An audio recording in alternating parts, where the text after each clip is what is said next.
Welcome to another episode of the Armchair Crew Chief. My name is Jordan, and thank you for coming along on this journey with us. We are running through the season and running full steam ahead. We are entering June now, where the Truck Series races start getting a little bit more spread out, spread them over the season. We got Xfinity running, and we have Cup Series. And besides the break that we will take in 2 weeks on Father's Day weekend for Cup Series, we are going full steam ahead. We're getting close to that switch over from NBC and Fox to NBC for Xfinity Series and NASCAR Cup Series, and it's starting to get wild. We're starting to see some front runners come out. We're starting to see some silly stuff more and more, and so we just keep on chugging along, moving forward. So let's go ahead and dive into it. We had a split race weekend, we'll say. We had trucks and we had Cup Series. They were at World Wide Technology Raceway outside of St. Louis. And so just kind of running through everything. It looks like the truck race was pretty close and contended. I was not able to watch this race, unfortunately. But kind of just going over, reading some of the stuff. It was late race winnings, and we held off some the first place winner, held them off pretty close, so we had some good racing. We had 11 lead changes, 12 cautions, which is about par for a Truck Series race. So just kind of going over everything. Grant Anfinger got first place. Christian Eckes second. Stuart Friesen third. He's been running really well. So is Carson Hocevar. He finished fourth, and Chase Purdy finished fifth. Matty D finished sixth. So we're seeing a lot of these guys rise to the top again. Unfortunately, like with Matty D, he's kind of just running in that top 10, doing well. Ben Rhodes was up there. Nick Sanchez has been doing really, really well for coming out as a rookie coming up here and running. And then you had some other people that were finishing up in top 10. Jake Garcia, Daniel Dye. Rajah Caruth finished 15th, which I think he's doing really well this season so far. He's got that strong running on what's going on. I'd like to see him move up into the Xfinity Series next year. We'll see what happens. And then just keep going through. Timmy Hill, 18th. He's been running lower 20s for most of the time, but it's kind of good to see him come up. And then we see down further, we have our accidents. Ty Majeski, Haley Deegan finished 32nd. From what I heard, somebody just kind of ran over her, and it was just what in the world happened there. Dean Thompson, he seems to be up and down, and I don't even think it's his fault. It's either somebody running into him, he's having equipment issues, something like that. It's just causing him to hiccup. So just kind of looking at it, everything there. We'll go into the standings real quick with that. Driver standings, we're looking at Corey Heim, Majeski, Infinger, Rhodes, Eckes, Hocevar, Crafton, Friesen, and Matty D as your top 10.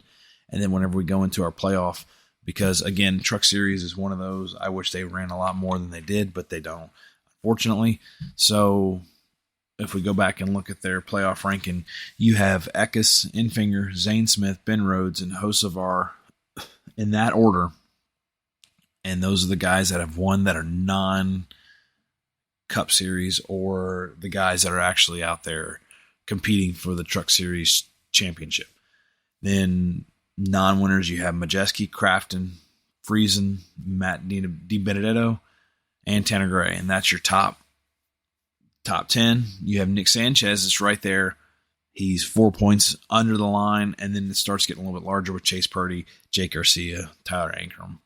So this is looking out to pan out to be one of these good races. We have a few Toyotas in there, but mostly it's Chevys and Fords. And we're seeing a few of the similar, the same guys running up front, which dream rises to the top. So we'll keep on moving on.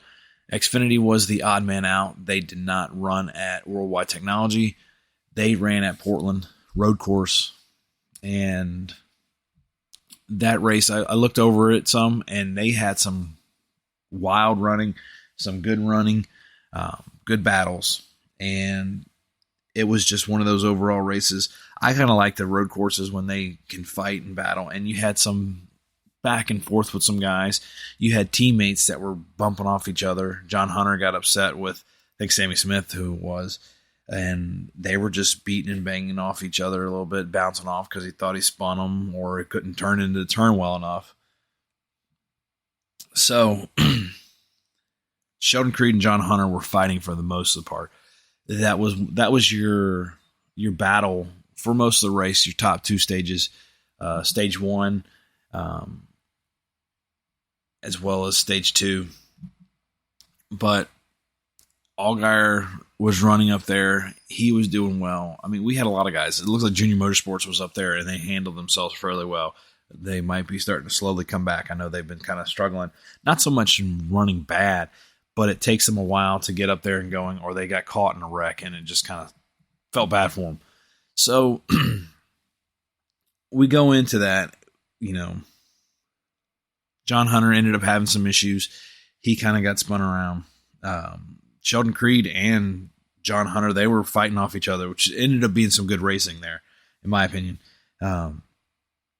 Late stage, though, like Creed kind of spun John Hunter in one of the, I think it was at the end of the second stage, but later on the end of the first stage. Later on in the second stage, John Hunter repaid it, spun out Sheldon Creed. And then, there was just ended up being some tension all around with those guys. Sammy Smith got into it, as I was telling you about, with John Hunter. Cole Custer, he did an amazing job. He came back from the back of the pack because he ended up having a penalty, and then just ran through the field and ended up taking it. But it was close at the end. They were fighting him and Allgaier. It was a good race towards the end of the race. And Allgaier got on the inside, and I thought he was going to take him, and he ended up not taking him, unfortunately. Unfortunately, if you're an Allgaier fan, but for a NASCAR fan, that was a fun race to watch. Even there's some recaps of watching it. It was wild. It was fun. Some of these road courses I like. We'll go into it as we keep going further on some of these other road courses where it kind of gets played out some.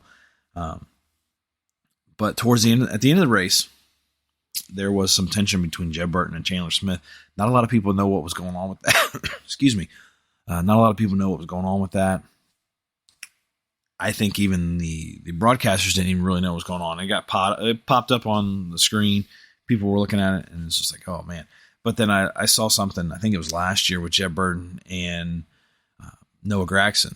Jeb, I think, has just got a hot head, and something happens sometimes, and it just boils over. He does a really good job, I think, of keeping it in. But, sometimes your tempers prevail. So let's go ahead and recap a little bit of this.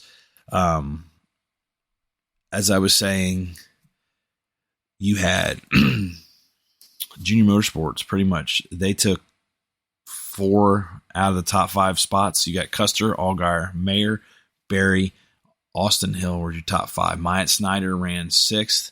Sheldon Creed 7th. Connor Mozak 8th.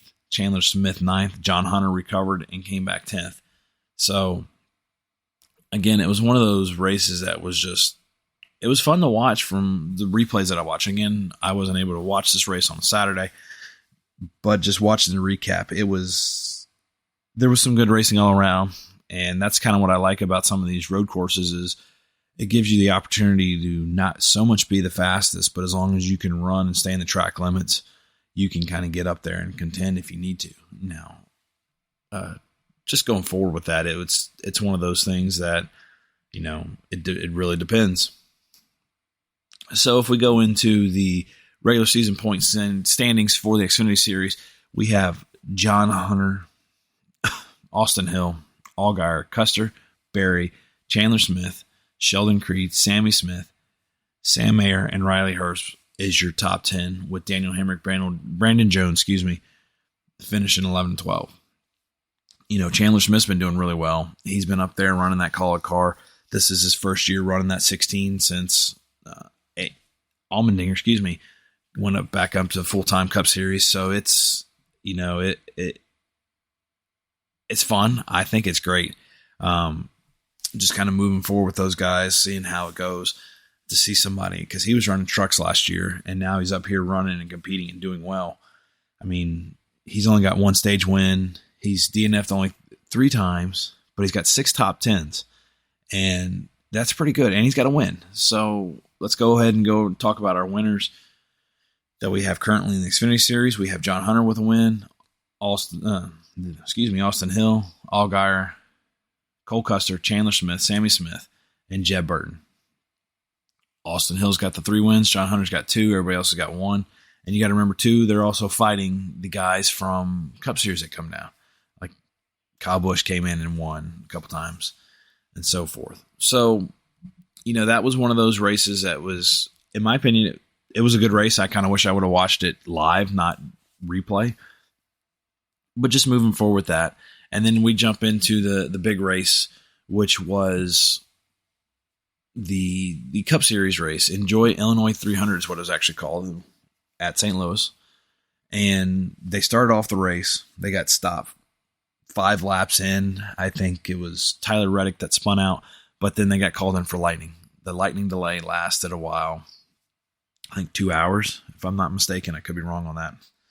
But then they got out there. The track changed so much from that lightning delay, from the track being cooler. I think that Dave Moody was saying on his radio show, it was about 10 to 15 degrees cooler, which, that makes a big difference to these guys because they had that car set up for a hot, warm track, expecting it to be very grippy in that sense. And then they switch over to a cooler track, which is a little bit slicker until you get everything warmed up. So you could see some of the guys struggling, some of the guys that made changes, and then just kind of float around from there. So this race was mired by a lot of different issues. One of the big ones that I saw was blown rotors, and the scene set there was you're sitting there and you're running and you got to heat up really. They're heating up a lot in the turns. And they're cooling off, and that constant heat, cool, really quick. People were blowing rotors left and right, and people were casualties of the rotors. So that was some of our big issues with some of the wrecking. One of the accidents that happened, we'll talk about later on towards the end, because it's caused a lot more other things going on that I think is just silly and stupid. But we'll expound on that later. One of the big things that happened was Corey LaJoie ran the 9 car for Chase Elliott. I kind of wish he would have had a little bit of a better running, if you ask me. It seemed like he was just having some struggles from the get-go. I don't know if it was equipment or just not feeling comfortable in the car. He ended up finishing 21st. Ross Chastain, he's kind of fallen off ever since they've had that headbutting with a lot of different people. He finished 22nd. And then just going through some of the people that were out with accidents. Bubba Wallace had an issue where, kind of that same rotor thing. It happened to Tyler Reddick. Austin Dillon got caught up in a wreck. Ricky Stenhouse, I think he was one of the guys that had a blown rotor. Carson Hocevar, Chase Briscoe, Noah Gragson. Those are you guys that kind of got accidented out and did not finish the race. Now, if we go into the Stage 1 winners, pretty much we had our usual guys up there. Kyle Busch, Ryan Blaney, Denny Hamlin. Martin Truex Jr. has been up there whenever his car's been hot. I know there's a couple times that it's not, but they were all up there running. Kyle Busch took Stage 1. He also started the race on the pole. He was pretty fast all day. And then going in Stage 2, Blaney, Busch. So they swapped. Blaney took second in Stage 1. Stage 2, he took the lead. Denny Hamlin was up there. Truex was not in there. We had William Byron, Daniel Suarez. What happened with Truex is, who knows if he could have competed for the win a little bit better than he did when finishing. But he had a pit road penalty that set him back. And that seems to be a running theme for that team, for that 19 team, whether it's speeding or it's the guys messing up. I don't know what's going on with that. I'd like somebody to expound on that from Joe Gibbs. But just going forward with that, that seems to be one of their issues. Slow pit stalls kind of get some of these other guys. I know Harvick has issues and has historically had issues with some of these slow pit stops and stuff. So, and then also Truex got caught up with something with a rotor, as we were talking about earlier. The rotor's causing issues even not when your rotor blows, but you're catching up and hitting somebody else. The debris is catching and hitting another car. That messed up his splitter, messed up the aero, and he was kind of dead in the water for a while. So going towards the finish of the race, we did have a cute couple restarts. We did finish under green flag, not one of these overtimes. And so our one through five were Kyle Busch, Denny Hamlin, Joey Logano, Kyle Larson, Truex. Blaney finished sixth. Again, the guys that I see that stick out to me that have been running consistently up in the top, unless they get knocked out by an accident or something like that, has usually been the Kyle Busch, Denny Hamlin. Logano's kind of been up and down on that. Kyle Larson, he's always there. Truex, Blaney. Blaney is my big-time surprise. He has been having a quietly good season, if you ask me. Yeah, only one win, and he snapped that race, over at Charlotte. But overall, I think it's been one of his strongest seasons so far. So let's go ahead and dive into the standings here. Speaking of Blaney, our regular season driver standings are Blaney, Byron, Harvick, Truex, Chastain, Christopher Bell, Kyle Busch, Denny Hamlin, Kyle Larson, and Tyler Reddick. Those are your top 10. And you can see that kind of Ross kind of dropped down. And just kind of looking at it all, I mean, we go back and we look, and I believe it was Austin Dillon that had some point issues, and Justin Haley, and all these guys down lower on in the race. If we go back and look at some of these other people that we've been following, even some of the winners. So you have Joey Logano, 12th. He's won a race this year. Ricky Stenhouse, 14th. He's won a race. Bubba Wallace has 15th. Suarez is 16th. Ty Gibbs, who's quietly having a good rookie season, in my opinion. He's running 18th right now in regular season. And we'll see what happens going forward if they can actually do some of this stuff. But let's go ahead and move on to the playoff points. I mean, it doesn't make sense not to talk about playoff points going forward. So let's go ahead and talk about that. William Byron, he's got 3 wins. Ryan Blaney's got the 1 win. Kyle Busch, 3 wins now after winning at World Wide Technology. Kyle Larson, Truex are your top 5. Then Ross, Denny, Christopher Bell, Kevin Harvick, Tyler Reddick are your top 10 in the playoff. So let's go ahead and talk a little bit more about what's been happening. We talked last week about how they suspended Chase Elliott. I believe we talked about that. They were calling for suspension. Denny was calling for suspension. Well, NASCAR came out and suspended them. We also found out that Corey LaJoie was going to be running that 9 car, as we talked about earlier. And it gave Carson Hocevar a chance to come up and run that 7 car. I think for not being a cup car and last minute kind of thing, he did well. Corey LaJoie, I wish he would have done better, but it's hard to tell what would have happened with that as well. So I think that went all in all pretty well. We had some other news that I failed to cover last week. We're pretty much hearing it's a done deal. Josh Berry's moving to the 4 car next year in Cup Series. I'm excited to see what he can do with that. I saw some people talk about, hey, he's running up with Rodney Childers, which they both have a similar history background, so they should be able to gel pretty well. And, it's one of those things we're starting to get into more of the road races. 2311 has said who they're going to run for the Indy Road Course. I think his name is Kobayashi. And forgive me if you guys are big-time road racers and you're listening to this and you know who that is and you're just kind of jumping up and down or shaking your head at me. Forgive me. But he's going to be running. We have a couple other guys, we'll start hearing. I know, and I can't remember off the top of my head, but we had somebody talking about the other races coming up, the road courses. I know that we have Trackhouse runs their 91 car, and they put some people out there that are not normal Cup Series people or just anybody that hasn't run in a full-bodied stock car. They run, open wheel and so on. So just kind of going forward with that, it'll be what happens. We'll see what happens. We're coming up on the Toyota Save Mart 350, which is Sonoma, a road course. That one will start 3:30 Eastern, and then going from there.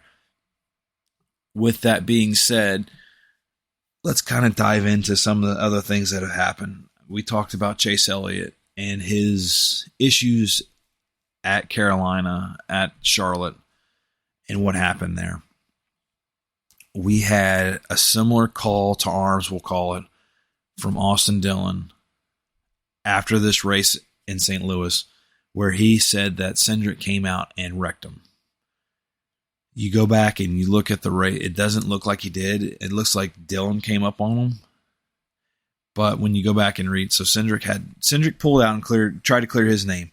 NASCAR, before all this started, Austin Dillon comes out of the infield care center. He wrecked me. He needs to be suspended. And looking at his face, he was lying through his teeth big time. Just looking the way his face was, I think he's just showing some frustration. But this is also a guy that the way he gets his wins and stuff is punting people out of the way or rain shortened race. I'm not a big Austin Dillon fan. He looks like a porn star with his mustache. That thing needs to go. I don't know if it's frustration with the racing because his new teammate Kyle Busch has already got 3 wins this season, and it's making Austin Dillon look like he does not belong. In my opinion, I don't know if he does or not. I think he's taking up a good Cup Series seat just because Grandpa is running the race. It's kind of like Ty Gibbs, but Ty Gibbs has actually shown himself to be pretty decent, and this is his first year. So we'll see. I give Ty Gibbs a little bit of grace because this is his first season. But Austin Dillon, I don't know if he fully deserves this Cup ride. Armchair crew chief, this is what I get, quote, paid the big bucks to talk about. I don't think he needs to be there. I think he needs to be with some other team if he wants to be. I think if RC were to put somebody actually into that seat that has an open availability, what will Michael McDowell do in that race? I know he's coming out. Or Corey LaJoie. What would they do in that 3 car that Austin Dillon can't do? I can tell you what, they're not really going to go out and pump people if they got the chance to get the win. They're going to actually race them and go by them. But let's go back and step back, get back up into what we were talking about, the Austin Cindric, Austin Dillon deal. So Austin Dillon comes out of the infield care center. It's like, oh, he wrecked me. He needs to be called out, blah, blah, blah, blah. And again, I think he was lying. I think he was kind of just looking at his face. He was lying. He was trying to spark some controversy because of what's been going on. And if NASCAR was going to take, they kind of squashed that. So with that being said, NASCAR came out and said there was no ill intent there. Nothing like that. We're not suspending Cindric. Denny Hamlin opens his big mouth yet again. And, there's some, Denny Hamlin pokes at people like me and is like, you guys never been in a stock car or anything like that. You guys need to shut up. Well, Denny, you open your big mouth way too darn much. And you need to learn to shut it when it comes to this kind of stuff. Talk about your team. Talk about 2311. Remember, your driver is the poster child for being a-holes and doing stuff in the 23 car. So moving forward, and you're not a saint yourself. So let's just go ahead and call that there and call it and break it even. Anyway, he comes out and he's just like, Cindric wrecked him. He did this. Oh, the data doesn't show it. The dude shows the data for Chase Elliott wrecking him. The dude talks about how the data is not that relevant in this one. Give me a break. Dude, you gotta be consistent on your fights.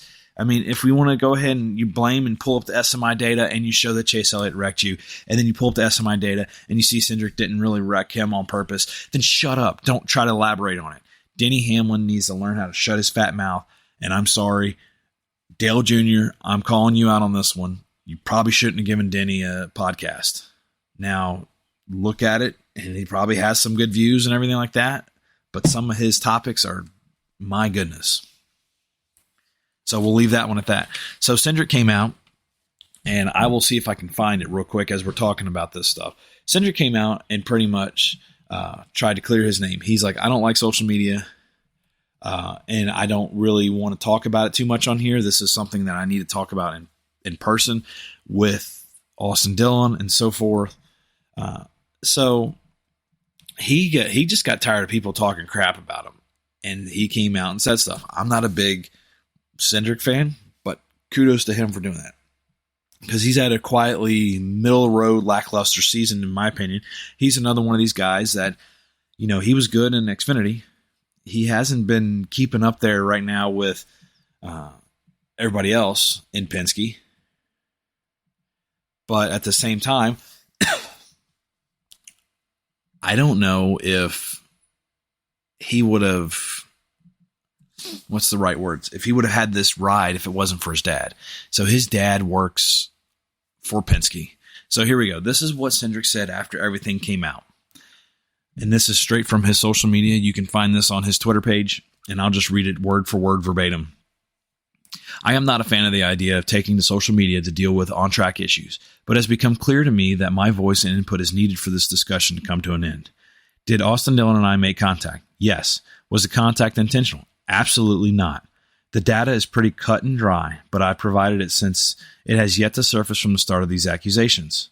I follow the draft from the 24 car the length of the front stretch to make it 3 wide, trapping the 3 car on the bottom, which I viewed as an advantage for me by the time we would get to the exit of turn 2. The 3 comes up to get his arch for the corner, tries to fill the gap, and it is not clear. All happening right at the braking point for the corner. I actually start to roll out of the throttle and recognize the 3 cars trying to fill the gap. My steering angle does not shift to the left until we make contact. Not exactly the type of behavior you expect from someone trying to catch and hook another car. You listening there, Denny? Safety is a very important topic, and that is taken very seriously in our industry. Reviewing the data, at no point did I see any neglect towards the safety of others on the racetrack from any driver involved in this incident, myself including. Objectively, I cannot see how intent, or if I'm being honest, full responsibility can be placed on me here, especially racing hard for the position at the end of the race. As a professional, I do not enjoy having my character in question when it is not justified. We are expected to race hard, and I will not apologize for doing so. But I will be the first person to raise my hand and listen when I've done something wrong. I reached out to Austin so the two of us can discuss out our differences as professionals. Once I hear back from him, that can happen. So that was posted on his Twitter feed. When you go back and look at the replay, that's what I saw. I don't like these people poking the bear. Denny Hamlin, Austin Dillon. I mean, Austin Dillon did it in the heat, and you could tell looking at his face, he was kind of lying, as I've said earlier.